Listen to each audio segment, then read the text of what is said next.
This is We Have a Problem podcast. I'm Charles Hall, and I am here today with my bride, my babe, Diamond Hall. What an honor it is. And it's also an honor to have you here with us today. This podcast was built for leadership conversations and problem solving. And to that end, and with your permission, let's begin and let's build.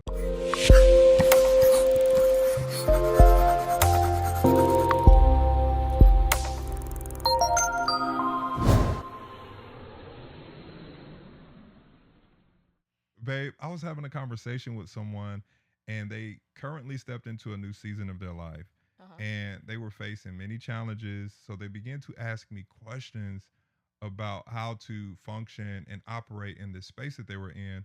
And this conversation was not a teaching moment. This was a dialogue. It was a discussion about the awareness of like mental stability and mental capacity. So after having this conversation, this dialogue, not a teaching moment, but really a learning moment for them and myself, Okay. I thought it would be cool just to talk through this topic because I think it's an important one. I Mm-hmm. think it's a crucial one. I think it's critical for those who are progressing and those who want to handle situations not in the absence of pressure, but being Mm. able to function and still stay stable Yeah, and have a formidable stance in the midst of it. absolutely. So, in your thought process or when you hear mental toughness, what does that look like and why do you need it? Mm. I see mental toughness as a person's capacity or ability to be resilient in the midst of stress or adversity. Do you have the emotional intelligence that when you actually encounter stress or you're in conflict, can you receive the information, process it, and then be resilient with the information? Can you bounce back with, let's say, you hear some bad news and it sends you off?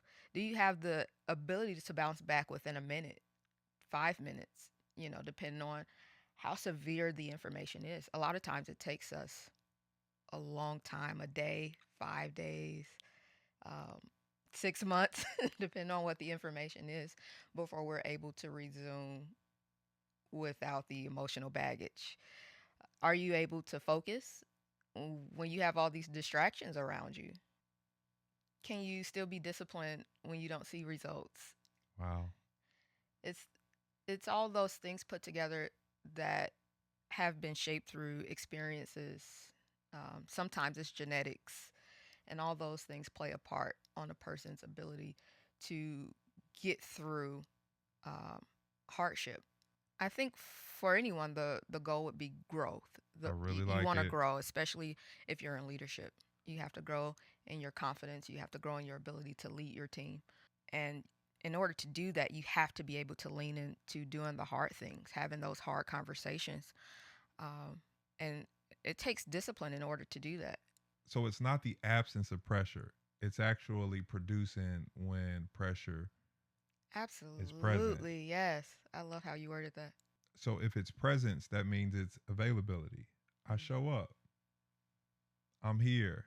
And when the pressure hits, then it's ability. I can still function in the presence of pressure and then the stretching moments and the growth moments. So if growth is the goal, then it's capacity. I love that. So it's availability, then ability, then capacity. Some of us want capacity without being available. We want expansion and we want to ascend without the opportunity to serve and show Mm, that we have an ability, we have abilities, and we have capabilities. So it's availability, ability, then capacity. I love that. So it's not the absence of pressure, it's producing in the presence of it. Totally agree.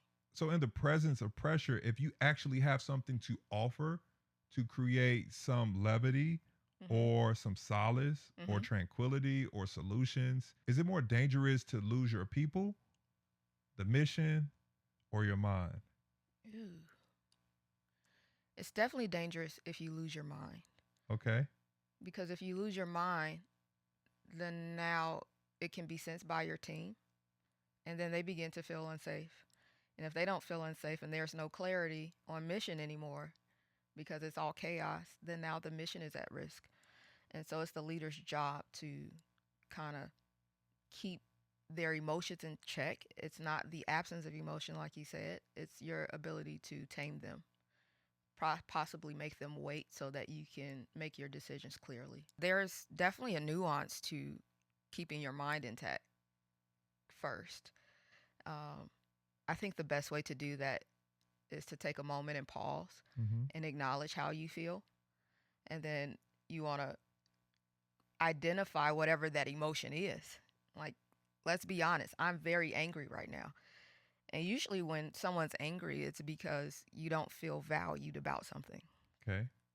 And if you're sad, science shows us that you're sad because you're longing for something. Maybe you feel overlooked, or there's a relationship that you're desiring, a connection that you're desiring. So sometimes we have these connections that we're looking for with different individuals. And so if you can just take a moment and identify whatever that emotion is. I would say the next best thing is to properly filter it. Is this a real emotion that I'm having? Is it justified? Am I making this up because of my own bias? Can this wait? And I think you're amazing at this. Don't let the moment be bigger than who you are. I like that. Is this actually going to matter 5 years from now? Wow. Yeah. Can you connect your emotion back to your why? Like, let's paint the bigger picture. When you really think of the bigger picture, then you can respond with clarity. Yeah. It doesn't remove the emotion, but now you filter it and you can think clearly about your next step. I really like that. So for me, there are metrics to the mind. So scientifically, the brain only has so many decisions to make in one day. I believe that number is somewhere around like 35,000 decisions a day that our brain allows us to make. And every decision is like another bench press. So how much weight am I lifting on each decision? Like if it's light, if it's just a bar, is this situation added weight on the side? Absolutely. Or is this decision added weight on the bar? So instinctively, we have to be kind to ourselves. We have to be kind to the mind. Be kind to the mind. That's a shirt. Because if it only allows us to make a certain amount of decisions, why would I collapse under pressure because of the weight that has been added? This is good. So that's the beauty of neuroplasticity, is you can build the muscle where those emotions or the moment you encounter pressure, it becomes second nature. And so muscle memory. I love that. I love the science behind this, babe. So how do you actually train your mind to stay stable in the environment when it's completely unstable? So if you're in a situation or you're presented with a lot at once, like this person who I was having a conversation with, and you're presented with all of this pressure at once in this new season that you're walking into, how do you actually train your mind to stay stable when it seems like instability? It's a great question. I think the immediate go-tos you hear, lean into doing the hard things first. So when you listen to, most people know David Goggins.